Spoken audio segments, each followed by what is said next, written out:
Hello everyone, welcome once again in my class Priya Ki Pathshala. We are in the chapter of sexual reproduction in flowering plant and we have done the pollination fertilization. Now today's topic is the post fertilization changes or development of the dicot embryo. Dicot seed, okay, you have heard earlier in your classes that the seed which contain the two cotyledon is known as the dicot seed. जिसमें दो मोनोकॉटिलेडन होते हैं उसको हम क्या कहते हैं, dicot seed के नाम से जानते हैं. In our last topic we have discussed that the first male nucleus when fuses with the egg cell it forms the zygote. अब जो ये कहानी है ये यहाँ से आगे फॉरवर्ड हो रही है. ओके तो क्या कह रहा है, in a typical dicot plant specially example हमने यहाँ पे लिया है सिप्सेला का. ठीक है, the zygote embryo enlarges in the size. जो जाइगोट होता है ये क्या करता है, साइज में बड़ा हो जाता है. क्या बड़ा होता है, secretes its own cellulose wall and divide transversely into two unequal cell. यही फर्स्ट चेंज है पोस्ट फर्टिलाइजेशन में या किसी भी एम्ब्रियो के डेवलपमेंट में. तो सबसे पहले जो जाइगोट है हमारा वो क्या करेगा, अपने ही कुछ सेलुलोज वॉल बनाएगा और अपना ही एक ट्रांसवर्स डिवीजन स्टार्ट करेगा और टू अनइक्वल सेल में डिवाइड हो जाएगा. Okay, now in this diagram the zygote, okay, the zygote divides into two unequal cell. आप ये देख रहे हैं दो अनइक्वल सेल में डिवाइड हुआ है, एक बड़ी सेल है और एक छोटी सेल है. Okay, now before discussing this we have discussed earlier about the anatropous and the orthotropous ovule. Anatropous ovule कैसा होता है, anatropous ovule होता है अपसाइड डाउन. अपसाइड डाउन का मतलब क्या होता है, चलाइजल एंड ऊपर होता है और माइक्रोपाइलर एंड जहां से पॉलन ट्यूब एंटर करती है वो कहाँ होता है, नीचे होता है. ये किसकी ओव्यूल की खास बात है, एनाट्रोपस ओव्यूल की. नाउ लेकिन जो भी हम इसमें डिस्कस कर रहे हैं, in this I have taken the orthotropous ovule जिसमें हमारा माइक्रोपाइलर एंड ऊपर है और चलाइजल एंड कहाँ है, नीचे है. जब भी आप डायग्राम बनाएंगे आपको इस बात का बिल्कुल पता होना चाहिए कि माइक्रोपाइलर एंड में क्या है और चलाइजल एंड में क्या है. Okay, so in case of this diagram, the micropylar end have the basal cell which is a bigger cell. Okay, and at chalazial end there is a terminal cell which is a smaller cell. First of all, so zygote divide transversely into two unequal cell forming one large basal cell at the micropylar end and one terminal cell at the chalazial end. In case of the orthotropous ovule, in case of anatropous ovule ये उल्टा हो जाएगा. Okay, this basal cell again divide transversely. अब इस जो basal cell में इसमें एक ट्रांसवर्स डिवीजन होगा और ट्रांसवर्स डिवीजन जो होगा आपका उसमें आपको एक बहुत बड़ी सेल मिलेगी. इस सेल को हम हॉस्टोरियम के नाम से जानते हैं और इसके अलावा इसमें धीरे धीरे डिवीजन स्टार्ट होगा, क्लिनिकल डिवीजन स्टार्ट होगा, ट्रांसवर्स डिवीजन स्टार्ट होगा और जो नीचे की सेल्स हैं आपको वो 7 to 9, ओके, आप ये देख रहे हैं ये 7 to 9 सेल्स मिल जाएंगी. The 7 to 9 cells form the suspensor kind of a spring. आपने देखा है स्प्रिंग को हम ऐसे ऐसे करते हैं तो स्प्रिंग अप डाउन होती है. इसका रोल ये बताऊंगी मैं आपको. So basal cell remains terminal cell remains same. अभी इसमें कोई डिवीजन स्टार्ट नहीं हुआ है. अभी सबसे पहला डिवीजन किस में स्टार्ट हुआ, हमारा बेसल सेल में स्टार्ट हुआ. सबसे पहली बात ये भी आपको नोटिस करनी है कि जब जाइगोट बनता है तो एक बेसल सेल बड़ी और एक टर्मिनल सेल छोटी बनती है और उसके बाद बेसल सेल के अंदर एक ट्रांसवर्स डिवीजन स्टार्ट होता है. जो ट्रांसवर्स डिवीजन एक लार्ज सेल जिसको हम हॉस्टोरियम के नाम से जानते हैं वो देगा और कुछ सस्पेंसर सेल्स बनाएगा 7 to 9 सेल स्टेज की. ओके, और जो लास्ट हमारा जो टर्मिनल सेल है अभी उसमें कोई डिवीजन स्टार्ट नहीं हुआ है. जब ये डिवीजन हो जाता है उसके बाद टर्मिनल सेल में डिवीजन स्टार्ट होता है. लेकिन टर्मिनल सेल की खास बात ये है कि टर्मिनल सेल के लिए कोई भी प्लेन नहीं है, ये हर प्लेन में डिवाइड करेगा, यानी कि ऐसे ऐसे ऐसे ऐसे. Terminal cell divides in all planes. Okay, ये नहीं है कि ये ट्रांसवर्सली होगा या क्लिनिकली होगा. अभी इसमें डिवीजन हर प्लेन में स्टार्ट होगा. तो टर्मिनल सेल में डिवीजन स्टार्ट हुआ और हमें 2 सेल स्टेज मिला जिसको हम 2 सेल प्रो एम्ब्रियो स्टेज के नेम से जानते हैं. Okay, now the role of this suspensor अब ये बताते हैं इस पर. सपोज ये आपका एनाट्रोपस ओव्यूल है अपसाइड डाउन. ओके, और यहां से माइक्रोपाइल ने इसमें एंट्री करी, ये हमारा एक्सेल था। इस एक्सेल में अब ये जो सस्पेंसर है, ये हमारा हॉस्टोरियम है। यहाँ पे आपके क्या था, सब न्यूसेलस भरा हुआ था जिस और एंडोस्पर्म था, जिसका काम क्या था, इसको न्यूट्रिशन प्रोवाइड करना था। जो ये हॉस्टोरियम है ये यहाँ पे जाके चिपक जाएगा और जो ये सस्पेंसर है ये नीचे की तरफ होगा, ऐसे ऐसे ऐसे, ये इसको पुश करेगा ऊपर की तरफ और जितना यहाँ पे नरिशमेंट ले सकता है उतना नरिशमेंट लेगा और इसीलिए ये डेवलपमेंट स्टार्ट होगा। यही रोल है न्यूसेलस का, यही रोल है सस्पेंसर का। हॉस्टोरियम तो चिपकता है यहाँ पे जाके, ठीक है, तो हॉस्टोरियम का रोल क्या है, यहाँ पे जाके अटैच हो जाना, ठीक। और सस्पेंसर काइंड ऑफ स्प्रिंग है जो इसको अंदर की तरफ पुश करेगा और जितना यहाँ पे न्यूसेलस और एंडोस्पर्म का पार्ट है जिसमें रिजर्व फूड मटेरियल है इसको यूज करेगा और फर्दर डिवीजन आगे स्टार्ट होंगे। Okay, now again this pro embryo, okay, again this pro embryo और दी टर्मिनल सेल्स, इस प्रो एम्ब्रियो या टर्मिनल सेल में फिर से डिवीजन स्टार्ट होगा और ये 2 सेल स्टेज से फिर हमारी 4 सेल स्टेज में आ जाएगा। Okay, this is 4 cell pro embryo. हमने इसको एनलार्ज व्यू में दिखा दिया है कि ये 2 सेल स्टेज से किस स्टेज में आ गया है, अब 4 सेल स्टेज में आ गया है। इसमें एक बहुत इंपॉर्टेंट बात आपको जो जाननी है वो ये है कि जो प्रो एम्ब्रियो है, चाहे वो 4 सेल हो चाहे वो 2 सेल प्रो एम्ब्रियो हो, इसके जस्ट ऊपर की सेल, दिस वन, इसके जस्ट ऊपर की सेल जो होती है इसको हम किस नाम से जानते हैं, हाइपोफाइसिस के नाम से जानते हैं। सबसे इंपॉर्टेंट है इसमें। Okay, so one cell of suspensor which is in contact with the pro embryo, this is the cell which is in contact with the pro embryo is known as the hypophysis. इसको हम किस नाम से जानते हैं, hypophysis के नाम से जानते हैं। सबसे important, and rest the cells are the cell of the suspensor, no worry. Okay, बस जिस सेल आपको एग्जाम में क्वेश्चन ये आता है, the cell which is in the contact of the 4 cell और 2 सेल और the 8 cell pro embryo stage is known as dash, तो dash is known as the hypophysis.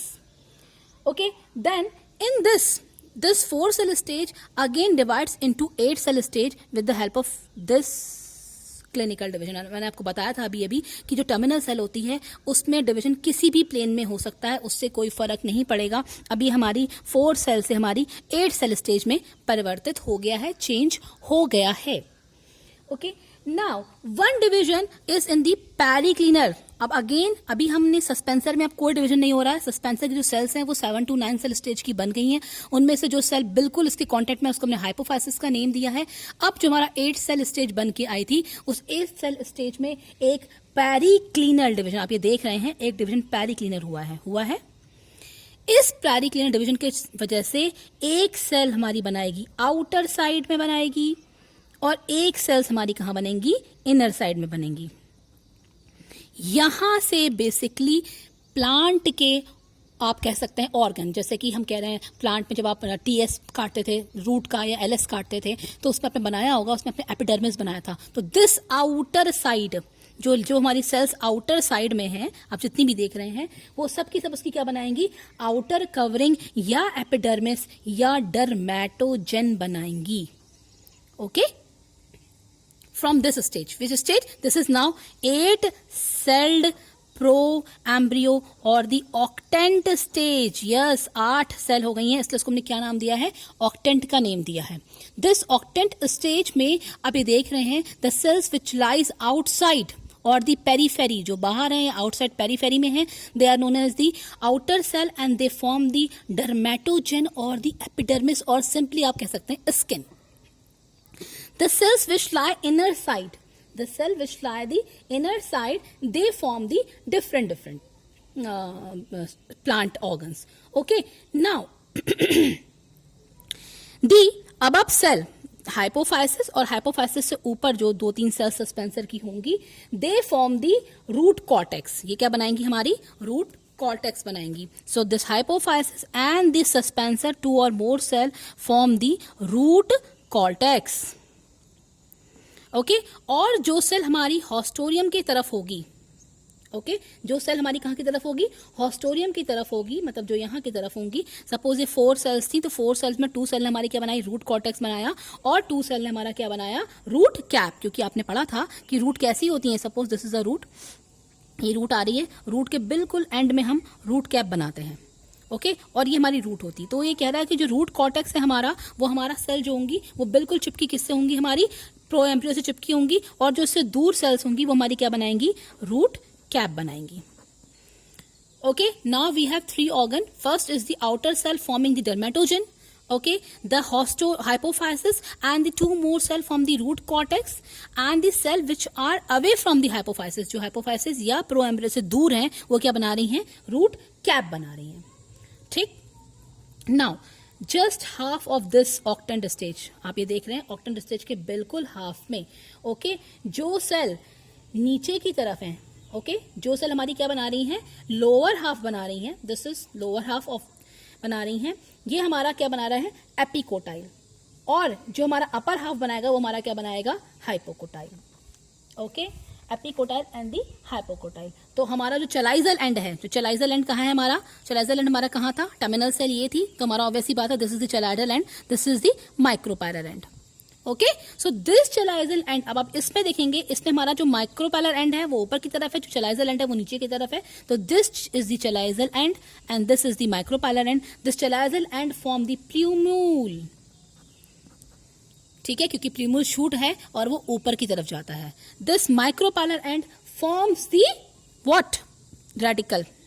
देखा ना आपने, रूट कैप बन रही है, रूट कॉर्टेक्स बने तो रेडिकल है, रेडिकल से क्या बनेगा, रूट बनेगा। Okay, up to here clear, up to here clear ना, कोई प्रॉब्लम तो नहीं है यहाँ तक। Again we will discuss this. Zygote first divides transversely, give rise to the two different type of the cell. At the micropylar end it gives the basal cell, which is a large cell. At the chalazial end it gives the terminal cell, which is the small cell. First division start in this basal cell periclinally, and it form the one large haustorium cell and the 7 to 9 cell stage known as the suspensor one. In terminal cell there is a division. Terminal cell में division क्या होता है, हमारा किसी भी plane में हो सकता है, तो डिवीजन स्टार्ट होके we get the 2 cell stage, we get the 4 cell, then we get the 8 cell और the octant stage. Now in this octant stage there is one more division which is periclinally, यानी कि आप देख रहे हैं circle में हो रहा है, जो ये इस 8 सेल्स को फाइनली आउटर और इनर में कट कर रहा है। Okay, this outer cell form the dermatogen or the skin of the plant or the epidermis of the plant, and the inner cell form the different part of the plant. Then the cell which is just adjacent to the proembryo of the suspensor, suspensor की वो cell जो बिल्कुल प्रोएम्ब्रियो के पास होती है उसको हम किस नाम से जानते हैं, हाइपोफाइसिस के नाम से जानते हैं। और हाइपोफाइसिस और सस्पेंसर की कुछ सेल्स मिला के क्या बनाएंगी, हमारी रूट कॉर्टेक्स बनाएंगी। Okay, and this root cortex, and above the root cortex the cells are forming the what, root cap बनाएंगी। ठीक, यहाँ तक क्लियर आपका। The cell of middle and the outer tier from the initial the root protoderm and root cap, तो ये हमारी outer cell है, तो हमारी root cap या root protoderm बना रही है ये हमारा। ठीक, और जो हाइपोफाइसिस है वो हमारी रूट एपिकल मेरिस्टम या रूट कॉर्टेक्स को बना रही है। Now at this stage the developing embryo is globular. ठीक है, अब ये देख रहे हैं जो एम्ब्रियो है, ग्लोबुलर का मतलब क्या है, मतलब ग्लोब्यूल शेप में या सर्कल शेप में आप कुछ भी बोल सकते हैं। तो जो ये इसकी स्टेज आई है ये हमारी कौन सी आई है, ग्लोबुलर स्टेज। इस स्टेज में जो ये ऑक्टेंट स्टेज है हमारी कौन सी हो गई है, ग्लोबुलर स्टेज हो गई है हमारी, and shows the radial symmetry, और रेडियल सिमेट्री ये शो कर रही है। ठीक, next the two cotyledon arises and from the two ridge. अब धीरे धीरे क्या हो रहा है, जो ये इसका नीचे वाला एंड है यहां से धीरे धीरे दो एम्ब्रियो, दो कॉटिलेडन धीरे धीरे लेटर ऑन दो कॉटिलेडन ऐसे और ऐसे करके अराइज हो रहे हैं, जो हमको इस डायग्राम में दिख रहे हैं। और ये ग्लोबुलर स्टेज से अब किस स्टेज में टर्न हो गया है, हार्ट शेप एम्ब्रियो में टर्न हो गया है। Very important stage. Okay, so first stage is known as the globular stage, and then globular stage there are two cotyledons are developing at the chalazial end, and they form the heart shape embryo stage. Okay, in this heart shape embryo stage आप देख रहे हैं दो cotyledons arise from the two ridge and globular embryo changes into the heart shape embryo. The cotyledons, these cotyledons grow rapidly. Okay, whereas a few cell between the bases of two cotyledons, आप ये देख रहे हैं कुछ sales ये हैं, different colour से बनाई है मैंने। ठीक है, ये डिफरेंट प्रीम्यूल के पार्ट बनाएंगी, जैसे कि रूट कॉर्टेक्स बना है ऐसी प्रीम्यूल कॉर्टेक्स और प्रीम्यूल के कुछ क्या बनेंगे, पार्ट्स इसमें बनेंगे। ठीक, now this heart shape embryo this heart shaped embryo again changes into the this shape. Okay इस शेप का हमारा नेम क्या है? Horse shoe shape. Horse shoe shape stage. Exam में क्वेश्चन आता है, बहुत इंपॉर्टेंट क्वेश्चन आता है एग्जाम में आपके कि अलग अलग स्टेजेस के नेम बताइए और अलग अलग स्टेजेस को आप अरेंज करिए कि वो किस फॉर्म पे होती हैं. Now let's arrange this. ठीक है, तो दिस इज द सस्पेंसर. आप ये देख रहे हैं, this is the suspensor. Okay, this is the suspensor. This first is no forming the root cap. हमने कहा था जो ऊपर की सेल्स है वो हमारी क्या बना रही हैं? रूट कैप बना रही हैं. ओके, द आउटर जो फर्स्ट लेयर आप देख रहे हैं, मैंने इससे कहा था क्या बनाएंगे? ये डर्मेटोजेन बनाएंगे या एपिडर्मिस बनाएंगे प्लांट के लिए. इसके बिल्कुल लगी हुई जो लेयर आप देख रहे हैं अंदर की लेयर, वो क्या बना रही है? पेरीब्लेम. पेरीब्लेम सब रूट के पार्ट हैं, रूट का इनर पार्ट है, तो ये क्या बना रहे हैं? हमारा पेरीब्लेम बना रही है. नेक्स्ट जो हमारा अंदर की जो सेल्स आप देख रहे हैं, ओके, जो मैं डिफरेंट कलर से बनाई है, ये क्या बना रही है? प्लीरोम. This is plerome. धीरे धीरे हम शूट की तरफ बढ़ रहे हैं and this one is the plumule. तो प्ल्यूम्यूल से हमारा क्या बनता है? फाइनली शूट बनता है और यहां से हमारी क्या बनेंगी? फाइनली रूट बनेंगी. Okay, so this is the main diagram of this. ओके, कौन सा हम पढ़ रहे थे? हमने पढ़ा था angiosperm, dicot plant, capsella, bursa, pastoris. Now, finally, we have the diagram. This is the root cap. This long elongated one is the suspensor cell. Okay, this one जो आपने ये देख रहे हैं, this is what? This is root cap. This is known as the what? Known as the radicle. Again, radicle forms the root. Okay, this is known as the, in this diagram जो आप ये देख रहे हैं, इस diagram में हमारा ये क्या है? हमारा है ये हाइपोकोटाइल. ओके, हाइपोकोटाइल बनाता है रूट और एपिकोटाइल बनाता है हमारा प्लीम्यूल. तो ये वाला रीजन हमारा हो गया है प्लीम्यूल का, तो ये रीजन हमारा कौन सा हो जाएगा? एपिकोटाइल. यानी कि at chalazal end, this is chalazal end, at chalazal end it is forming the what? Epicotyle or plumule. At the micropylar end, what is arising? Radicle or hypocotyle or roots are arising. And these are the two cotyledons.